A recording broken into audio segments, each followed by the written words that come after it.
Greek life essential towards university community? Well, as a member of Greek life, my opinion's probably a little bit biased, so I'd say yes, but I think either way it's a positive contribution. So maybe like some universities can function without it, but I think it's becoming such a large part of the university community that I definitely think either way it's an addition that's like helpful and helps people get involved and really like changes the experience of someone when they're in college. I think it is 100% essential to like university communities everywhere, just because like there's so many people I have met just through doing Greek life that I would have never met at all just from being in my major, like my building, just hang out with my ordinary friends. And just without Greek life, I honestly don't think I would have been as close with so many people. Like these are the people that I'm going to be friends with after I'm done with college, after like I get married. It's going to be a great time, and I'm having a good time already. So.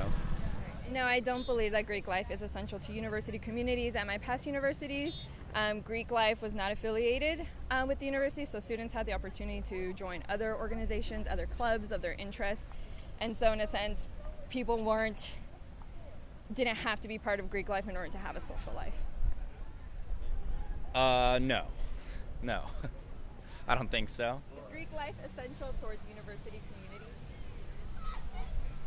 I believe one could argue that Greek communities can be pretty essential to college campuses just because they set a higher standard of living, I presume, that other community members here at LMU could strive to attain or reach.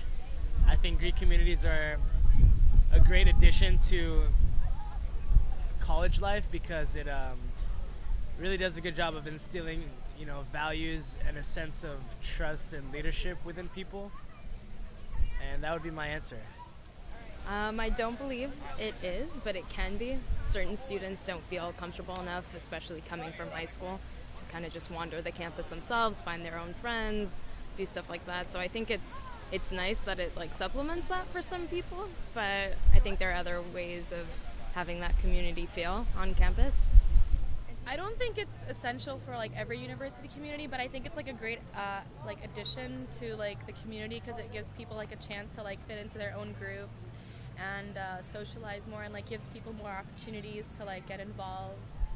And do you think it promotes or hinders individuality? I think it hinders it because when you're in a sorority or you're in a frat, it's almost as if you're forced into this certain monoculture of all wearing the same letters, same colors, drinking at the same time, and I don't think that you necessarily have to do what everyone's doing within that, but it kind of comes with that vibe, like, oh, we all do this together, but I don't know if it's a communal thing or if it's I can't be myself, so I need to be a part of a huge group / monoculture. So, but some people like it, and that's cool.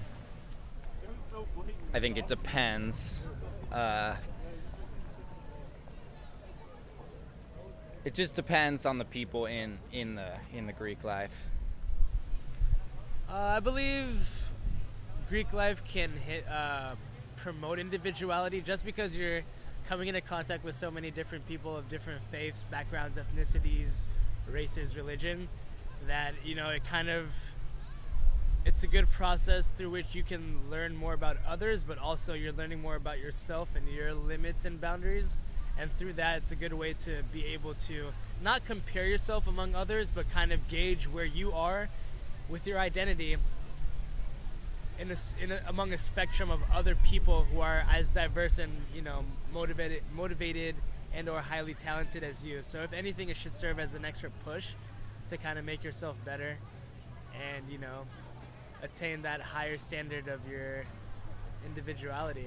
I think it hinders individuality because in my experience I've seen that people who do join Greek orgs, you tend to fall into this group mass, this group image, and so then people kind of forget maybe their other interests that they might have explored had they not been part of that Greek life.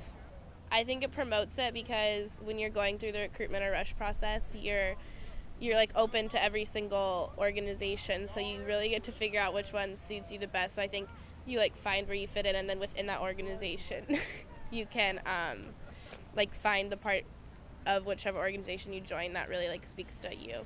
So I would say yes, it promotes it. I think that's a really interesting question. I think that it has the potential to do either or. It can either promote or detract individuality. It depends on how that person engages with that Greek life organization. With Greek life, you can kind of fall into this whole of groupthink and just be completely consumed by that organization to where you don't really have your own sense of self. However, it does provide a lot of opportunities for you to like grow and develop as your own person through like the different things that they do. They do provide different experiences that you would have to look for more in a harder way to find if you're not in a Greek institution. So you can, if you're strong enough, it can help promote your individuality, but it's very easy to succumb to this whole group mentality that you just cannot think for yourselves, and it's just all about those Greek letters on your chest as opposed to the person behind the letters.